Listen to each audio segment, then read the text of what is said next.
pinabulaanan at hinahamon po ng Defense Secretary Gibo Teodoro na mag-file daw ng sinumpaang salaysay o anumang pagpapatunay na merong destabilization o merong gustong mag-aklas sa ating pamahalaan laban kay Pangulong Marcos. Ang sinasabi ni Secretary Teodoro, hindi totoo yan at walang ganyan sa military. Ito ay matapos nga pong ilabas daw ng isang retired general na tila meron daw hong kudita or pag-aklas. Hindi daw po yan totoo. Yan ay isa na naman hong kasiraan sa ating gobyerno at sa military. At higit sa lahat, nakaka-apekto yan sa national security at saka sa ekonomiya ng bansa. Pero dahil hindi totoo, kaya ang sinasabi ni Secretary Teodoro ng Department of National Defense, kung meron silang basihan sa kanilang mga sinasabi, ay kanila anyang panindigan or patunayan. Sa ngayon, wala anyang ganyan. Okay? Ito isang magandang balita para ho sa ganon, sa buong Pilipinas, sa buong mundo ng mga Pilipino. Huwag kayong maniwala diyan sa mga ibang propaganda ng mga kalaban o ayaw sumuporta at nagpapabagsak sa gobyernong ito mula sa ilang mga sibilyan. Yan po ay halos 4 na taon ang kanilang plano at ginagawa, hindi sila nagtagumpay.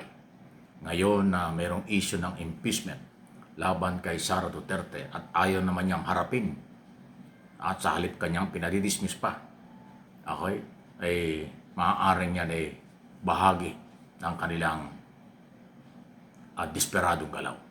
Sa akin pong personal na observation at pananaw, opinion dito sa nangyayaring ito, kung yung mapapansin, dikit-dikit yung lumabas yung Maleta Boys na kung sino-sino inakusahan, ang hirap paniwalaan.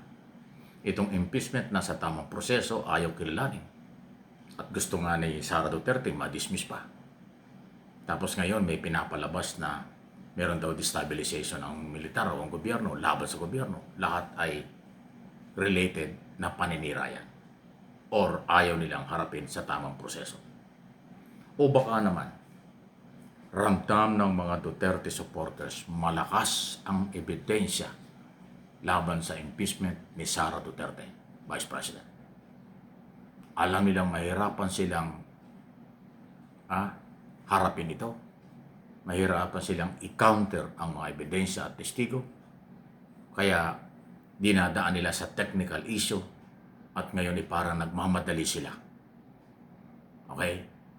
Na huwag umusod ang impeachment para hindi matanggal si Sara Duterte as Vice President.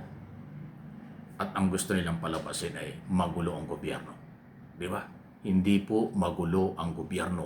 Ginugulo lang nung may mga personal and political interest. Sa totoo lang po. Ang impeachment process, sinasabi ng konstitusyon o saligang batas. May proseso sa Kongreso at Senado, dadaan yan. Okay? Ang issue ng aligasyon or bintang na mayroong korupsyon sa ibang project ng gobyerno like flood control, yan ay iniimbestigahan na, marami na kinasuhan, marami na nagtatago dahil may mga warrant of arrest. Lahat ay ginagawa na imbestigahan. Pero yung mga gustong pabagsakin ng gobyerno, ginagamit ang lahat ng ito para sirain at palabasing mahina ang liderato ng gobyerno para galitin at hikayatin ang taong bayan pabagsakin ng gobyernong ito. Ganyang kadumi ang galaw. Kaya dapat po ay maging maingat tayo. So tama lang yung hamon ng Defense Secretary, kung meron kayong pagpapatunay, ilabas nyo.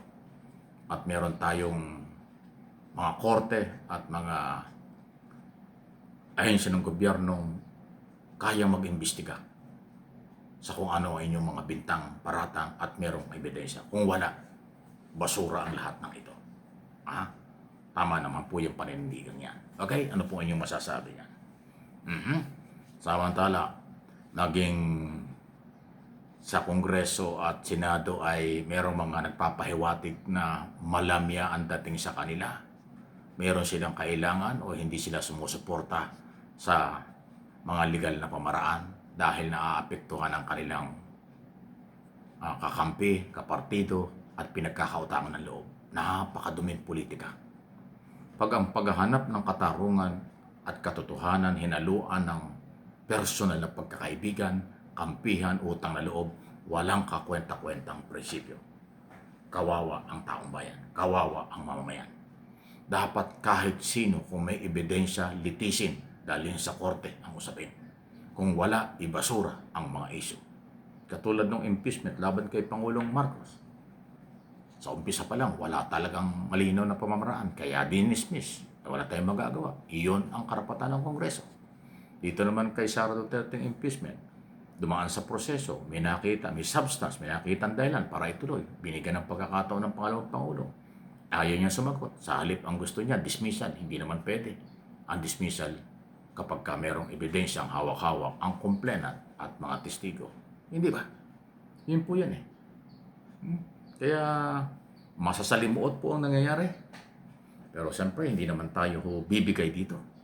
Ipapaliwanag at ating ibabalita kung ano ang nangyayaring totoo.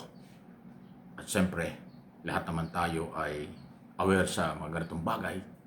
Pag hindi gusto ang sinasabi mo, sisiraan ka, pipersonalin ka.